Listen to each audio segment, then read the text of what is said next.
Chào tất cả mọi người, mình là Jess và các bạn đang theo dõi Cat Studio Channel. Hôm nay lại là một home tour. Tụi mình sẽ dẫn các bạn vào một cái dự án mới hoàn thành xong của tụi mình và đơn vị thi công KAG. Đồng hành với Jess hôm nay thì có Linh Bùi, là người thiết kế chính cho dự án này. Xin chào mọi người, mình là Linh. Căn hộ này được thiết kế dành cho gia đình 2 thế hệ, gồm 2 vợ chồng và 2 bé gái rất là dễ thương. Bây giờ thì mình mời mọi người cùng khám phá căn nhà này với mình nhé. Mới bước vào nhà thì mình sẽ có một cái kệ để quăng chìa khóa lên đây. Rồi đây là cái khu entrance của mình, là một cái khu rất là rộng rãi để đón tiếp những người mới bước vào nhà. Mọi người có thể thấy được cái sàn của tụi mình đang trải lên trên cái bức tường này để tạo thành sự chuyển tiếp rất là hay ho. Và ở trên này chúng ta có một vài cái móc để treo những cái nón hay là cái áo khoác hay là những cái khăn thôi. Và có một bức tranh rất là xinh để tạo cái không khí welcome cho cái người mới bước vào cửa. Vào nhà một cái là chúng ta phải có cảm giác được welcome. Ở đây thì Linh có thiết kế một cái ghế để ngồi đeo giày rất là vừa vặn. Và bạn tận dụng tất cả những không gian ở bên dưới để làm tủ đồ. Ở bên dưới này tụi mình có làm một cái khe để quăng dép vô. Những cái đôi dép mà chúng ta quăng nhanh vào á, mà nó không có bị rối mắt. Tủ giày này nó đẹp ở chỗ là ở phía dưới lúc nào cũng sẽ có những ngăn để giày, được thiết kế xéo để tận dụng tất cả không gian ở bên trong này. Và ở giữa sẽ là một ngăn hở để mình để đồ decor và những vật dụng mà mình thường xuyên lấy ra và cất vào. Đây sẽ có một cái ngăn tủ mà có tác dụng che tất cả các thiết bị như là telecom, dây nhợ lung tung mà mình không muốn thấy. Qua phía bên này mọi người cũng có thể thấy được là cái bàn bên này nó còn làm nhiệm vụ để trang trí cho cái khu vực này từ cái góc nhìn ở hướng khác qua. Rồi chúng ta sẽ bước vào không gian chính của căn nhà ha. Đây là không gian chính của chúng ta. Toàn bộ không gian của căn nhà này các bạn có thể thấy nó rất là monotone, chỉ có một màu trung tính rất là dễ chịu và nó mang lại cảm giác relax ngay lập tức khi mà chúng ta bước vào không gian. Thì những cái màu sắc này đều là màu của trái đất, của tự nhiên. Ngôn ngữ ở trong nhà nó luôn liên tục và nối tiếp với nhau, vật này tới vật kia, và nó không có một sự rời rạc nào ở trong cái căn nhà này hết.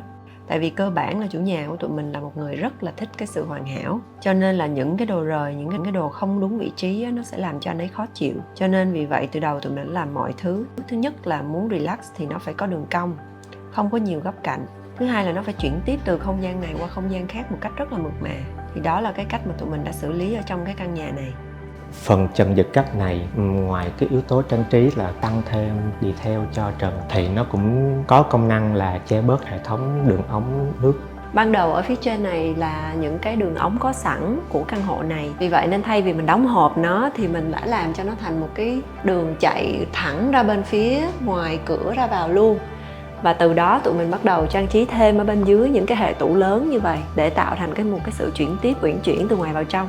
Nó cũng giúp cho mình định vị được không gian chính trong căn nhà này, có nghĩa là những không gian bên ngoài phía trần giật cấp sẽ là những không gian phụ như là lối đi vào và bức vách trang trí ở đây. Còn mảng trần màu trắng thì định vị cho không gian khách và bàn ăn. Mình đi qua phòng khách ha. Đây là nơi mà chủ nhà sẽ dành thời gian để nghỉ ngơi, relax, đọc sách và chilling buổi tối ở đây. Vì vậy cho nên phòng khách đó, tụi mình cũng làm một cái góc khá là khiêm tốn và gần cái ban công nhất có thể. Từ phòng khách, từ cái góc ngồi của Jess nhìn thẳng qua tất cả không gian, cái con mắt của mình đều được trải rộng ra rất là nhiều. Và nhìn đâu cũng thấy đẹp hết. Thì như Jess nói ở trong các cái clip về tâm lý học thì chúng ta cảm thấy thoải mái nhất. Đó là cái nơi mà chúng ta có thể quan sát từ ngoài vào trong, từ bên trái qua bên phải, một cái tầm mắt rất là rộng. Thì Linh đã cố tình thiết kế cái sofa này nó rộng ra, nó dài ra một chút xíu đây. Sofa này ban đầu hiện trạng phòng khách á, là tụi mình đập ra khỏi cái bức này, thì vì vậy cho nên là cái diện tích cho sofa nó không được lớn. Bạn Linh, bạn ấy đã đẩy cái sofa ra đằng sau một chút xíu, tăng cái chiều sâu của cái khúc này lên để chúng ta có được cái mục đích relax cho khách hàng ở cái khu vực này. Đồng thời phía sau lưng sofa á, nó đang bị nổi, vì vậy nên bạn Linh lại thêm vào một cái kệ rất là dễ thương ở phía sau. Nó làm cho cái không gian này nó được đẹp hơn. Thứ hai là cái người ngồi ở cái sofa này họ sẽ không cảm giác cái lưng mình bị trống. Tụi mình cũng rất là để ý tới các cái ổ cắm điện. Tại vì mình ngồi ở đây, mình nằm ở đây, mình sẽ làm biếng để di chuyển. Ở khắp mọi nơi tụi mình đều có những cái ổ cắm cần thiết như vậy. Khu vực gần ban công thì cái phần lưng ghế tựa này nó sẽ thẳng đứng hơn để có thể ngồi làm việc. Vì vậy cho nên cái side table này nó có thể để được một cái laptop cho chủ nhà làm việc. Tụi mình cũng có lắp đặt một cái ổ cắm điện ở bên dưới để không có phải di chuyển đi đâu hết, mà chúng ta có một cái ổ cắm điện ngay đây. Cái bàn này, cái bàn trà của tụi mình cũng khá là khiêm tốn. Tụi mình có một cái ngăn kéo rất là nhỏ và xinh xắn ở đây. Vì ngôi nhà này theo đường nét đơn giản nên mình cần phải bố trí khá là nhiều chỗ để đồ để nó không có bị đồ đạc bị để lung tung bừa bãi trên bàn. Cái chất liệu mà tụi mình đang sử dụng cho sofa ở đây á, tụi mình rất là thích tại vì nó là da và nó còn có vân vân, nó y chang như những cái sơn hiệu ứng ở trên tường mà tụi mình đã sử dụng. Bề mặt nó cũng rất là dễ chịu để nó tránh cái tình trạng mà nó bị lì, làm cho mình cảm giác không được tự nhiên. Thì kể cả những cái vật liệu mà chúng ta ngồi lên sờ lên thì nó cũng gây hiệu ứng ngay lập tức tới tâm lý của mình. Vì vậy nên chọn lựa từng cái vật liệu rất là quan trọng khi mà Cat Studio design. Rồi phía bên này sẽ là cái chỗ để cho 3 bé mèo ăn ở phía dưới. Ở trên thì Linh đang kết hợp một cái tủ rượu nhỏ nhỏ xíu thôi, không có quá phô trương. Tại vì căn nhà này thực ra là mình đang muốn đem tới cảm giác rất là zen và thoải mái, cho nên là những cái kính rồi show off là tụi mình sẽ hạn chế. Cái tủ này thì nó chỉ trưng được một hàng như vậy để hắt sáng ra, cũng làm accent cho cái khu vực tivi. Mình có thể mở tủ đó ở phía bên này. Thì khi đó thì các bạn nhìn từ phía bên bếp qua sẽ không có thấy một cái tủ quá phức tạp. Từ cái tủ rượu này Linh đã đưa nó nối tiếp lên trên phía trên trần, nó tạo thành một cái vòm liên tiếp đi ra ngoài luôn. Tủ rượu này mà mục đích là trang trí ra thì nó cũng làm cho vách tivi thêm phần diện tích để nó đối xứng với lại cái sofa khi mà mình tăng cái diện tích sofa ra để không gian phòng khách nó hài hòa hơn so với không gian tổng thể. Đi qua khu vực bếp ha. Design của nguyên căn bếp thì mọi người có thể thấy nó rất là seamless. Đây là một căn bếp vô cùng gọn gàng nhưng mà sức chứa của nó rất là khủng khiếp. Trước hết đây là một cái căn bếp rất là công năng. Từ cái đảo bếp của mình đang là một cái đảo bếp rất là khổng lồ, có 3 chỗ ngồi. Và ở trên cái khu vực ngồi ăn tự tay thì tụi mình đang làm bằng gỗ. Còn phía bên này thì đá để cho nó sạch sẽ hơn. Thì chỗ này khi mà mình đặt tay lên nó sẽ không có bị lạnh. Nó cũng giúp cho mình định vị được khúc này sẽ là phục vụ cho phía trước. Đảo bếp này mình sẽ phục vụ cho lúc nấu ăn. Khi mà mình làm đảo bếp á, thì những cái chỗ này là những cái chỗ chúng ta rất là dễ bị tán vào và rất là đau. Vì vậy nên là cái việc bỏ công rất là quan trọng. Ở phía trong thì đầy đủ mọi thứ công năng. Đầu tiên là những cái muỗng nĩa để mọi người có thể dễ dàng prepare những cái món ăn của mình ở trên đây. Đây là một cái tủ đồ khô rất là lớn. Với cái hệ phụ kiện của Plum cung cấp thì chủ nhà có thể dễ dàng để rất là nhiều đồ ở trong đây. Và thêm tủ đồ nữa, extra storage ở bên này. Rồi tới khu tủ lạnh. Tủ lạnh xong thì chúng ta sẽ tới cái khu vực là chế biến đồ ướt. Thì chúng ta có bồn rửa rồi các cái bề mặt để chúng ta chế biến đồ ăn ở đây. Xong đó là tới cái bếp của mình để nấu. Thì bếp của chúng ta cũng như bao căn bếp khác mà Cat Studio làm. Thì nếu như thuận tay phải thì Cat Studio sẽ để những cái kệ để gia vị ở bên dưới, bên tay trái. Những cái bộ ngăn kéo đó để xẻng, đũa để nấu ăn ngay dưới luôn. Ở đây có một cái bộ kệ góc khá là tiện dụng mà chị chủ nhà đang để những đồ khô, hành, tỏi ở sát bên để cho dễ chế biến, và cũng kế ngay bên cái bồn rửa như này. Cái bên bếp thì mình cũng có bố trí một cái kệ nhỏ, lúc nấu ăn có thể để những bình gia vị để tránh tình trạng gọi là để dàn trải lên khu vực bếp này. Thì như mình nói là đây là một cái không gian rất là mở, vì vậy cho nên ngồi ở phòng khách là chúng ta có thể thấy toàn bộ không gian. Cái việc mà làm cho nó sạch sẽ rất là quan trọng. Về mặt đá mà tụi mình đang sử dụng đó là đá solid surface và nó sẽ liền mạch từ đây lên trên vách luôn. Và nó sẽ không có bất kỳ một đường cắt nào, vì vậy cho nên là nó sẽ không có bám bẩn và nó sẽ không có gây sự khó chịu khi mà sử dụng.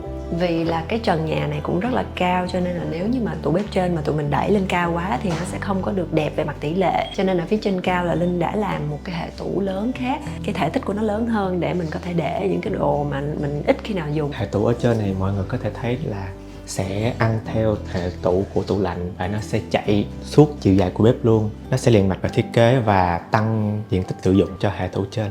Tụi mình đã sử dụng rất là nhiều màu gỗ ở trong này. Lý do là vì tụi mình không có muốn sử dụng một loại gỗ cho cả một cái diện tích lớn như vậy. Nó sẽ thành một cái hộp một màu và như vậy nó sẽ rất khó chịu về mắt nhìn. Nó sẽ tạo cái cảm giác rất là boring, rất là chán. Vì vậy nên Linh đang kết hợp giữa những cái màu gỗ khác nhau, những cái tone khác nhau, cũng đạt được một cái mục đích chung, đó là làm cho con mắt mình nhìn vô nó thấy thoải mái nhất có thể. Riêng cái tủ lạnh tụi mình có một cái màu khác nữa và có thêm một chút xíu điệu điệu ở phía trên để làm cho nó thú vị hơn.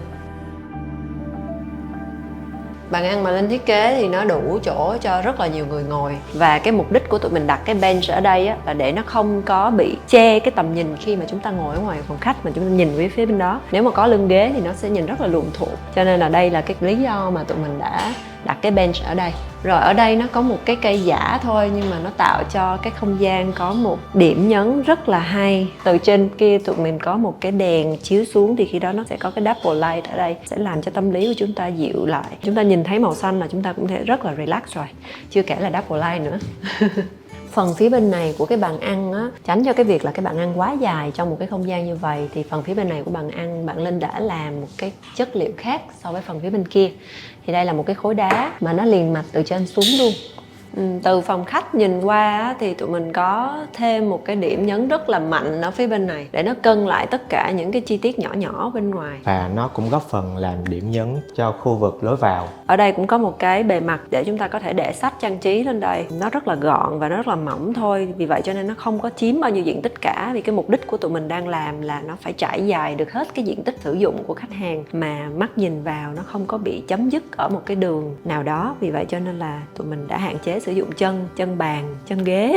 Ở góc này mọi người có thể thấy có 2 hàng gạch kính, thì mục đích của nó dùng để lấy sáng cho toilet bên trong. Mình sử dụng gạch kính loại gồ ghề, nó sẽ có được mục đích lấy sáng nhưng không bị nhìn xuyên vào bên trong. Từ đây mọi người cũng có thể thấy được cái sự chuyển tiếp qua bên nguyên cái bức vách này của tụi mình, toàn bộ đều là cửa, không có thấy khung. Vì vậy cho nên là nó rất là seamless, mà nó liên tiếp nối tiếp cùng nhau để nó tạo ra một cái sự uyển chuyển. Cái đường dẫn từ bên ngoài cửa đi vào nó rất là mượt mà, từ bên trong này đi theo một cái đường cong rất là uyển chuyển. Như vậy thì không khí trong nhà lưu thông cũng sẽ rất là thoải mái, và nó dẫn khí được vào trong các phòng ngủ, chứ không có phải là bị tắc nghẽn hay là bị đóng hộp bởi các cái hình hộp như là các căn hộ thông thường. Cho nên mọi người có thể thấy là bức vách gỗ này mình cũng đã làm cho nó thành một đường cong uyển chuyển, thay vì là những bức tường hiện trạng là nó sẽ rất là gấp khúc, làm cho mắt mình không có được mượt mà và sẽ bị stuck lại ở những cái điểm gấp này.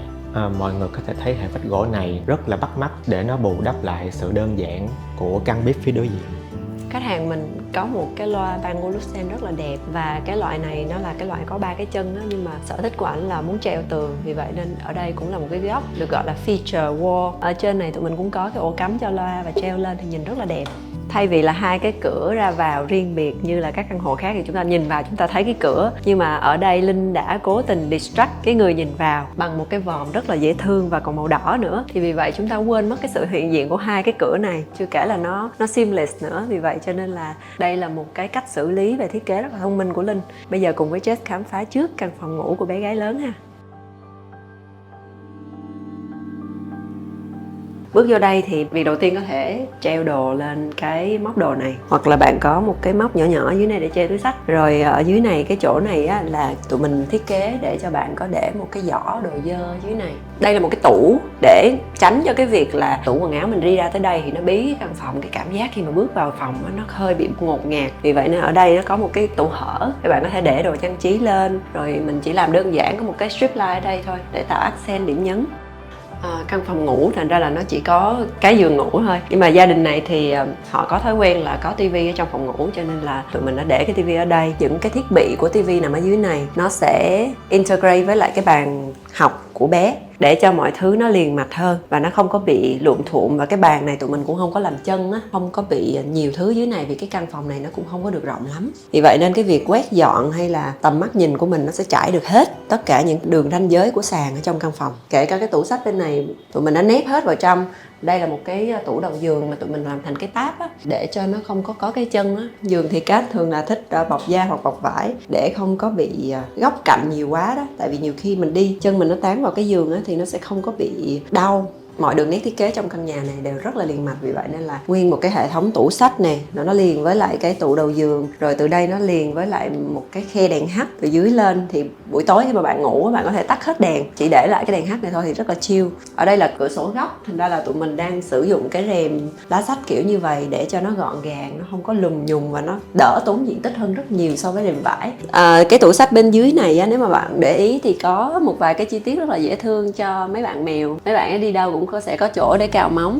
Ở bên góc này thì tụi mình chỉ set up một cái đèn đọc sách nhỏ nhỏ gắn vào tường như vậy thôi, thì sẽ rất là tiện sử dụng mà nó không có phải để lên đây, đỡ bụi. Vì cái lối đi ở phía bên này nó không có được nhiều và nó cần chỗ để cho cái tủ quần áo, vì vậy nên là cái tab đầu giường bên này nó rất là minimal. Nó chỉ là một cái tab nhỏ màu xanh dễ thương như vậy ở đây thôi, để bạn có thể để ly nước hoặc là cuốn sách hay gì đó, ít đồ bên này thôi. Tại vì bên kia bạn nó có nguyên một cái tủ sách lớn rồi, tuy nhiên là vẫn đầy đủ tất cả những cái công tắc hai chiều để bạn không có thể di chuyển đi đâu khi mà cần phải tắt đèn hết. Ở đây thì các cái khoảng cách của cái cánh tủ với lại cái tab đầu giường cũng đã được tính toán để đến khi mà mình mở tủ quần áo ra nó không có bị đụng. Vì là tụi mình không muốn làm gương ở phía ngoài cho nên tụi mình đã làm ở bên trong để cho gọn gàng hơn, và bạn vẫn có một cái chỗ để bạn có thể soi gương một cách rất là thoải mái như vậy. Để khi mình cất vô thì nó sẽ không có thấy cái gương nữa, vì cái gương là một thứ nó sẽ phản chiếu rất là nhiều cái visual complexity, cho nên là lựa chọn để gương ở đâu là một cái điều rất là quan trọng. Vì là tủ áo cho con gái nên mình phải ưu tiên cái chuyện là diện tích của nó, thể tích của nó phải lớn, nên là tụi mình đã tận dụng tất cả những không gian mà tụi mình có để làm tủ quần áo, tránh cho cái việc là mình làm nguyên một cái khối hộp mà nó trơn thì nó sẽ rất là ngộp. Vì vậy cho nên là tụi mình đã có những cái chi tiết accent trang trí để vừa làm tay nắm vừa làm trang trí luôn. Một vài chi tiết cắt rãnh để làm cho cái tủ nó không có bị nhàm chán và trơn. Tay nắm bên này là kiểu khác nhưng mà nó nhìn lại rất là identical với lại cái tay nắm bên này. Ở đây có một cái ô trống để bạn có thể tự do để một cái giỏ đồ hay là bất cứ một cái gì mà đồ rời của bạn ở trong này. Ở trên trần nó có một cái chi tiết vát cong vô, các bạn có thể thấy. Cái này á, nó để mục đích thứ nhất là mình nằm ở dưới giường mình nhìn lên nó không có bị quá nhiều góc cạnh trong phòng ngủ. Thứ hai á, là tại vì cái tủ này nếu mà nó đẩy sát lên cao nữa thì nó sẽ thừa quá. Nó thừa thì sẽ tốn tiền mà nó không sử dụng tới, vì vậy nên mình muốn cái tủ thấp xuống mà nó vẫn đụng trần. Cho nên cái trần chỗ này tụi mình làm thấp nó lại. Thứ ba là nó vướng một cái ống nước ở phía trên đó, vì vậy nên đây là cái cách mà tụi mình đã xử lý thiết kế. Mọi người nhìn vào thấy là đường cong này có chủ đích mà nó giải quyết được một lúc rất nhiều vấn đề. Ok, mình sẽ đi qua căn phòng thứ hai của bé nhỏ hơn ha. Đây là căn phòng nhỏ nhất trong căn nhà này nhưng mà vừa đủ cho một bé gái ở. Tụi mình đã thiết kế một cái giường platform đẩy sát vô bên cửa sổ. Ở bên dưới thì đương nhiên là như bao căn nhà khác thì tụi mình tận dụng để những cái ngăn kéo. Mọi người có thể nhìn thấy đây là một cái tone nóng hơn cái tone phòng của chị gái bé hồi nãy. Bao quanh cái căn phòng bằng một cái màu đỏ burgundy rất là xinh. Cái màu nó sẽ match với lại phòng khách và bếp bên ngoài. Trong phòng ngủ tất cả những cái góc cạnh nhọn á, tụi mình đều bỏ cong lại hết để tạo ra được một cái cảm giác thoải mái hơn. Bàn học này kết hợp với một cái gương để cho bé có thể làm điệu luôn. Đây là một cái chi tiết mà Cat Studio rất là thích. Tụi mình hay gọi đùa là đèn một ruồi, tại vì nó rất là đơn giản và nó chỉ gắn lên tường như vậy thôi mà nó rất là dễ thương. Bên đây là những cái ngăn để đồ, được rất là nhiều sách vở ở đây. Thường những cái bàn mà nhét vào trong góc như vậy nó sẽ có một cái góc chết ở phía dưới này, và nếu như góc chết ở dưới này mà mình làm cái tủ mà mở ra thì nó sẽ rất là đóng bụi và khó vệ sinh. Vì vậy nên tụi mình đã làm một cái tủ mà đóng kín lại luôn, thì bạn có thể nhét những cái đồ mà ít khi nào sử dụng vào đây. Tụi mình có những cái sự điệu đàn thể hiện trên những tay nắm tủ để cho bé cảm thấy thú vị hơn về cái tủ của mình. Tủ thì tụi mình làm trơn thôi, tại cái phòng này nó chật á, nên tụi mình không có muốn nhiều cái chi tiết nhỏ nhỏ. Bên trên phía bên góc bên kia tụi mình vẫn gắn cái đèn đọc sách, một cái bức tranh cùng màu với lại căn phòng mình. Góc bên này là một cái tủ mặt hướng về phía bên này để bạn có thể để điện thoại rồi cắm sạc, dây sạc ở bên này ha. Vì tụi mình không có muốn cái giường này nó sát cửa sổ quá, thì thành ra là sát cửa sổ nó có một cái dãy kệ. Bạn có thể mở ra, bạn để được rất là nhiều đồ ở trong này, đặc biệt là gấu bông. Ở trên trần á, thì mình cũng đi một cái đường rất là xinh xắn màu kem. Còn lại thì tụi mình để trần phẳng hết luôn để nó không có quá nhiều chi tiết khi mà ngủ. Cái rèm bên này mọi người nãy giờ có để ý là nó đang bị hơi nhăn không? Tại vì có một nhân vật rất là đặc biệt ở trong góc này. Hello. Còn ở đây là một toilet chung cho phía không gian bên ngoài, và phòng của hai bé sẽ dùng chung cái toilet này.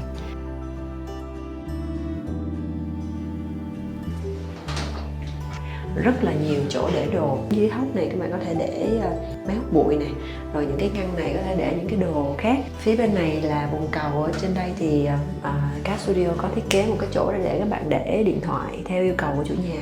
Trên này không gian trống thì tụi mình cũng tận dụng để làm kệ luôn cho nó xinh xắn.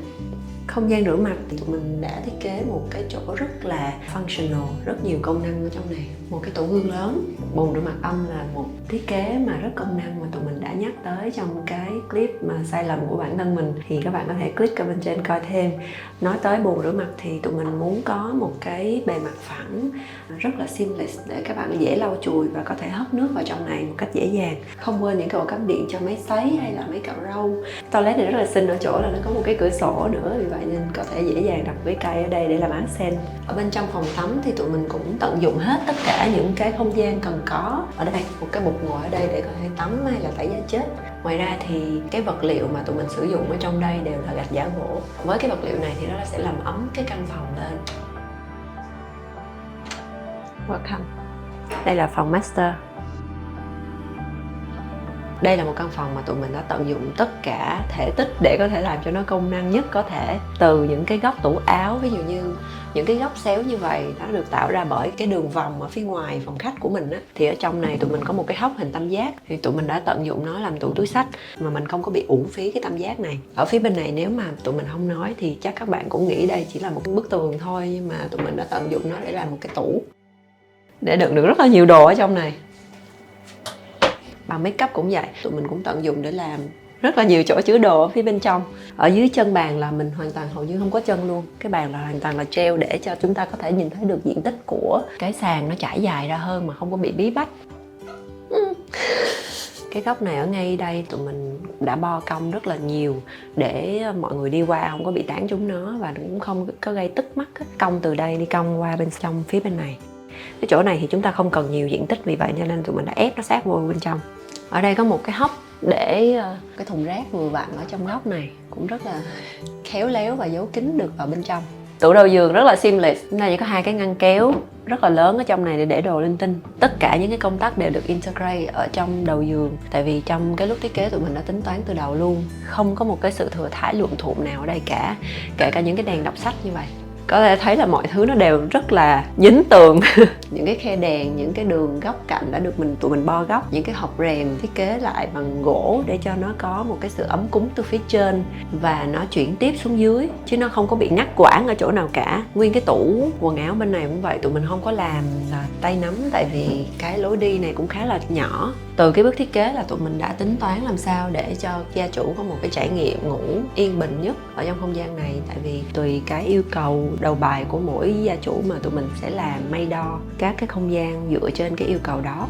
Cái sự chuyển tiếp đó là cái keyword ở trong cái thiết kế của căn nhà này. Vì vậy cho nên các bạn có thể thấy cái tủ quần áo nó không hề rời rạc với lại không gian, mà nó tiếp tục tiếp nối tới cái tủ tivi. Lý do mà tụi mình không có làm gỗ liên tục quá nhiều, mà tụi mình nhấn thêm một vài cái đường nét của kim loại vào để cho nó không có bị một màu và không có bị khó chịu quá. Tụi mình đã thêm một cái accent bằng sắt vào, sắt tấm. Thì cái khúc này nó sẽ đi liền lên trên cái bàn làm việc của chủ nhà luôn. Và ở đây tụi mình có thêm một cái lớp da đẹp để khi mà anh chủ nhà anh ngồi đây làm việc thì anh không có bị lạnh cái tay ở bên dưới, để mọi thứ nó được chuyên nghiệp hơn. Ở trên phía bên này là một cái kệ cũng được cấy thẳng vào tường luôn. Đây là những cái đèn accent mà tụi mình gắn vào để tụi mình có thể tạo ra được một cái mood ấm cúng cho căn phòng này. Ở bên phía bên này cũng vậy, chúng ta không cần sử dụng đèn trần. Ban đêm khi mà ngủ thì chỉ cần những cái đèn accent light để đủ làm cho cái không gian nó ấm lên và nó không quá sáng, nó dim dần thì ngủ sẽ ngon hơn rất là nhiều. Để không có quá nhiều tủ hay là không có quá nhiều ngăn kéo thì cái phía bên này tụi mình chỉ có một cái mặt phẳng để làm cái chỗ đặt ly nước, ly trà hay là sách vở thôi. Nó làm cho cái không gian không có bị bí ở phía dưới chân này. Rất là nhiều người sẽ sợ gương chiếu vào giường ngủ. Tuy nhiên là không phải lúc nào gia chủ cũng kiêng kỵ cái chuyện này. Tuy nhiên là làm gì đi nữa thì Cat Studio cũng né cái chuyện là gương chiếu đo thẳng vào đầu giường ngủ. Vì vậy nên cái góc này của tụi mình không có đẩy cái gương ra sát bên này. Vì như vậy thì nó sẽ chiếu thẳng vào cái đầu giường bên này. Vì vậy cho nên tụi mình đã tận dụng cái góc này, đẩy cái gương ra ngoài để làm một cái kệ hở để cho chị chủ nhà để được những chai nước hoa đẹp ở đây và rất là dễ lấy. Bây giờ thì mình sẽ khám phá phòng toilet ở trong này ha. Thì đây là một cái toilet rất là rộng rãi so với một cái căn chung cư. Tụi mình có một cái khe sáng nhỏ này lấy sáng từ ngoài phòng khách vào để cái bức tường này nó không có bị trơn quá. Chúng ta có một cái hốc âm lại ở đây thì Cat Studio đã tận dụng để làm một cái tủ chứa đồ được rất là nhiều đồ. Rồi đây là một cái bồn rửa mặt âm mà theo Jess và nó rất là hiệu quả và công năng. Trên này có một cái đèn accent light cho nó xinh cái căn phòng. Chỉ vậy thôi, toàn bộ ở đây tụi mình đều làm bằng gạch giả gỗ, vì vậy cho nên là cái căn phòng nó rất là ấm. Nó không có bị lạnh như một vài cái toilet chúng ta sử dụng gạch đá quá nhiều á thì sẽ cảm thấy nó không có đủ zen. Vậy là tụi mình đã hoàn thành xong căn nhà này và tụi mình rất là cảm ơn tới đơn vị thi công KAG đã đồng hành cùng tụi mình để cho ra một cái tác phẩm mà y chang như thiết kế. Đồng thời Jess thay mặt team Cast Studio rất là cảm ơn khách hàng của mình đã rất là tôn trọng thiết kế của tụi mình và giữ nguyên tất cả những cái chi tiết mà tụi mình input vào từ đầu khi mà chúng ta làm việc thiết kế với nhau. Tụi mình cũng hy vọng là với không gian này thì khách hàng của tụi mình sẽ gắn bó được với căn nhà này thật lâu và thật là hạnh phúc ở trong không gian. Tại vì từng chi tiết tụi mình đã may đo để làm sao phục vụ được đúng những cái nhu cầu của từng thành viên ở trong đó. Cảm ơn mọi người đã coi đến đây và mọi người đừng quên like và subscribe. Đồng thời đừng có quên share cho tụi mình nha, để càng ngày kênh càng phát triển hơn nữa. Các bạn thích không gian hoặc là những chi tiết nào thì có thể comment phía dưới cho tụi mình biết với nhé. Bây giờ thì tụi mình chào mọi người và hẹn mọi người ở video clip tuần sau ha. Bye bye.